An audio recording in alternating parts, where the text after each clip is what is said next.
Ya se lo comentábamos desde el principio del programa. Ayer murió Mikhail Gorbachev, el último líder de la Unión Soviética, quien pues presidió en sus tiempos al frente de ese país la política de glasnost y perestroika, con la que finalmente pues se acabó aquel sistema encabezado por la Unión Soviética y sus países satélites. Vamos a conversar al respecto con Ricardo Ortiz Esquivel, internacionalista, columnista del periódico Excelsior, egresado de la Universidad Estatal de Moscú, Lomonosov. ¿Cómo estás, Ricardo? Gusto saludarte. Buenos días, Paca. Muchas gracias por la invitación de nueva cuenta. Bueno, tú que sigues con mucha frecuencia la prensa rusa, ¿cómo se está tomando la muerte de Gorbachev allá en Rusia? Obviamente que se habla muchísimo sobre la muerte de Mikhail Sergeyevich, pero no con tanta euforia como lo estamos haciendo en Occidente, en México, en Estados Unidos o en Europa.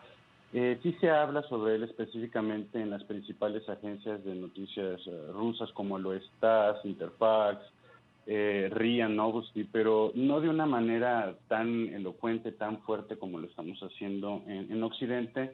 Y es el resentimiento que se queda hacia Mikhail Sergeyevich sobre el colapso de la Unión Soviética y es bastante entendible, pero no se habla de tanta manera como lo estamos haciendo acá en Occidente.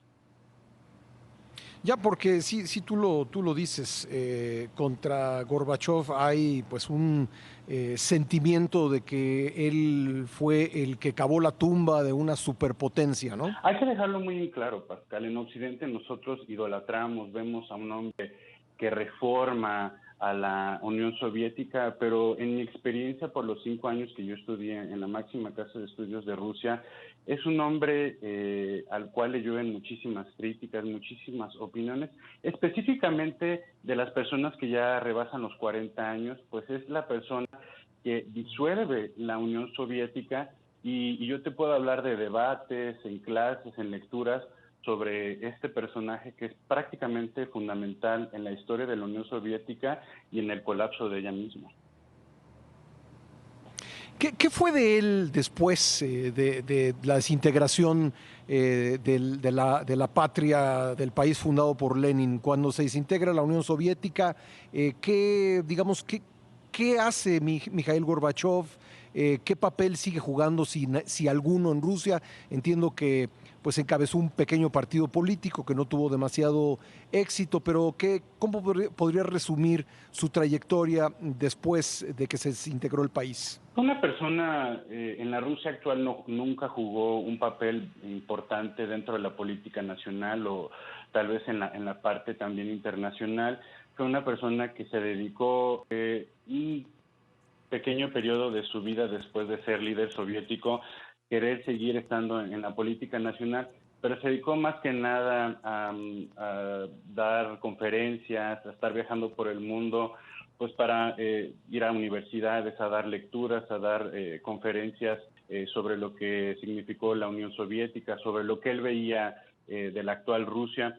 Y recientemente, hace algunos años, también hablaba él sobre la parte de la anexión a Crimea, sobre la posible guerra entre Rusia y Ucrania, pero fue un hombre que más que nada se dedicó, yo creo que más que nada a dar conferencias y a dar lecturas sobre lo que sucedió en la Unión Soviética, ¿no?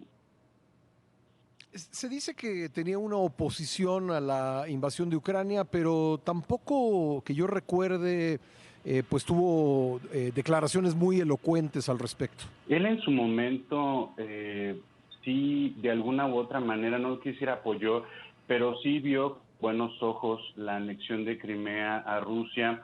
En algún momento él habló sobre la guerra entre Rusia y Ucrania. Él no la veía tan bien, pero me parece que nunca quiso tomar una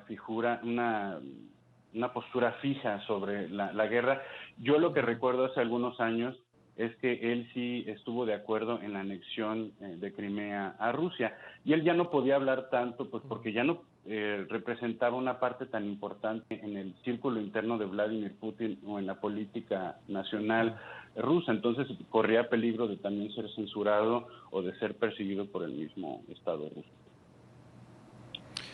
Bueno, pues será enterrado en el cementerio de Novodevichy. Es un lugar emblemático donde hay muchos personajes, Ricardo. Sí, es un cementerio muy importante, queda prácticamente muy cerca de la Universidad Estatal de Moscú Lomonosov, se llama el cementerio Novodevichy, y ahí están enterrados Nikita Khrushchev, está la esposa de Stalin, también el mismo Boris Yeltsin, y es prácticamente un cementerio para personalidades muy importantes en Rusia, actores, cantantes muy famosos. Así es. Pues te agradezco mucho, Ricardo. Te mando un gran abrazo. Gracias por haber estado con nosotros. Muchas gracias, Pascal, por la invitación. Hasta luego. Gracias.